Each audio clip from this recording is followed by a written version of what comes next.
This is what I looked like in the year 2020. And this is what I look like now.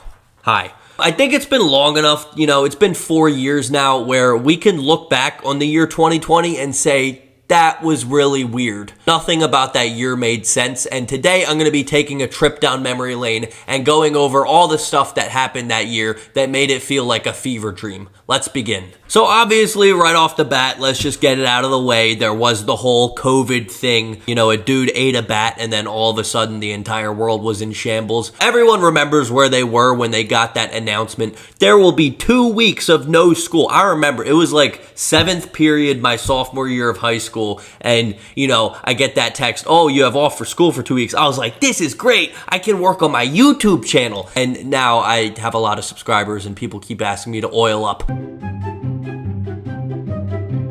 Crazy how time flies like that. COVID was insane in and of itself, but I think what was weirder was that nobody knew what was going on, but everyone acted like they did. I mean, you could not find a person that didn't have a strong opinion on what we should be doing. You had people saying, oh, none of it's real. It's a conspiracy theory from the government. And then you had other people who would wear 3 masks inside and not leave their house. It was insane. But it was kind of cool in the sense that literally everyone in the world was dealing with it, no matter what their background was, where they came. Like literally everyone had to deal with this whole COVID thing. And, it led to some hilarious arguments like this. It does not come from the influenza virus, you jackass. It has to come from the same virus to be in the same family. Viruses come in families. Stop touching niggas with your hand. But COVID was not the only big thing going on that year. There was also another pretty big event that made people argue even more. Black people. Looking back on it, BLM was good in the sense that it spread awareness of racism and police brutality, and I think we as a society are a little better because of it.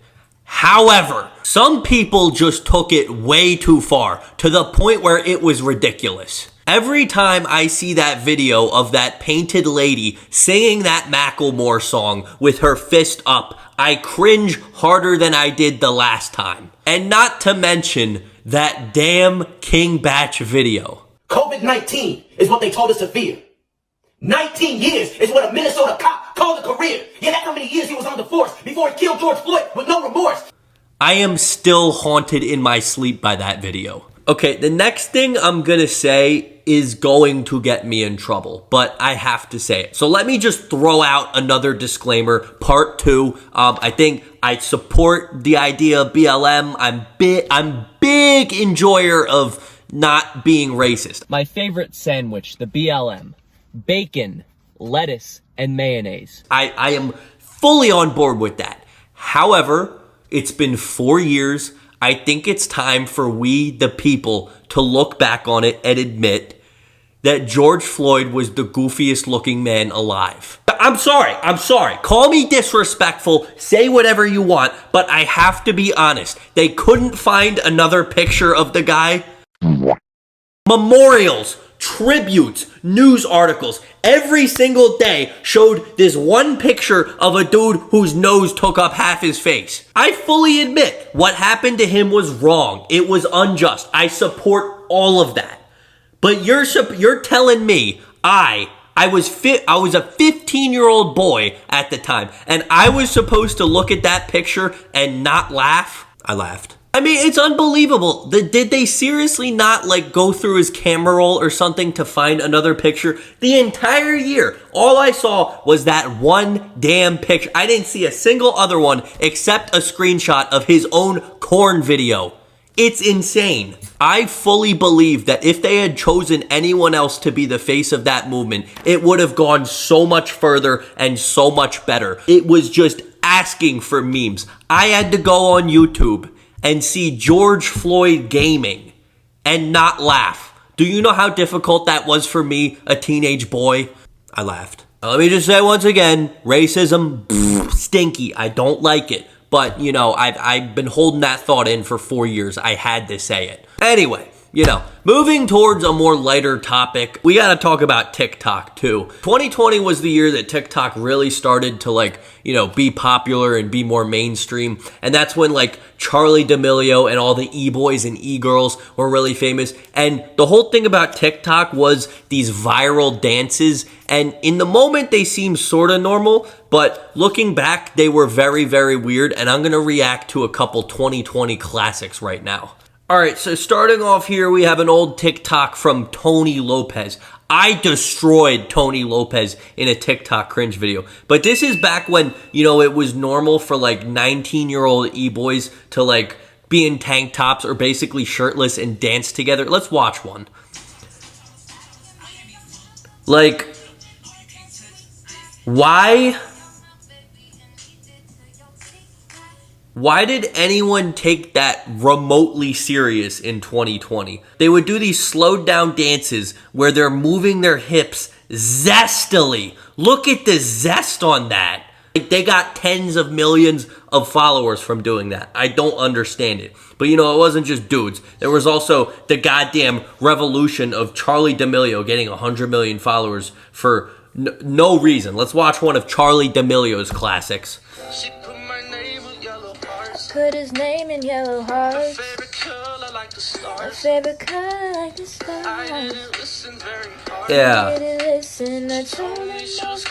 For some reason, people in 2020 went bonkers over her. She was 15, by the way, too, which is, you know, strange in and of itself. But she got like 100 million followers, was like an A-list celebrity for doing nothing. She would do shitty dances and then stupid videos like this and just got so many followers for no reason. It was weird. And then lastly, after these people got famous, they were like, ooh, let's do collabs. And then Charlie D'Amelio, I hate that I know these names, but Charlie D'Amelio, you know, TikTok girl, and then this twiggy sack of shit, Lil Huddy, they dated, I guess. I don't even know, but, you know, the couples version of the TikToks was even worse. So, as we see here,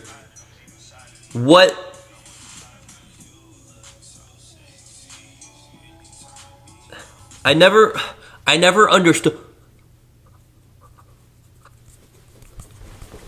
I don't get it. I don't understand why people did that or why they thought, like, every girl under the age of like 20 thought that this dude was the most attractive guy on the planet. I don't understand. The hair's weird, the face is weirdly shaped, he's skinny. I don't get it. 2020 spawned this era of just like skinny, like e-boy dudes that were like celebrities for no reason. And they did these insane dances where it was like slowed down. He did the and it was insane. I don't know. But 2020, yeah, that's all I'm doing for TikTok reactions. I did enough of that earlier in my channel's history. 2020, it was entirely a fever dream. Like, we thought it was so normal in the moment, but now that we have all grown up and we can look back on it and be like, why did we think any of that was okay? It was insane. But, you know, we're here, 2024, another election year. We get to see people hate each other again. It's gonna be great. So yeah, if you guys have been with me since 2020, the beginning of my channel, I thoroughly appreciate you for being here. Let's see what the next 4 years have got in store. With that being said, I'll see you guys in the next one. Thank you all for watching. Goodbye. Orange Peanut wants you to subscribe because he needs more money.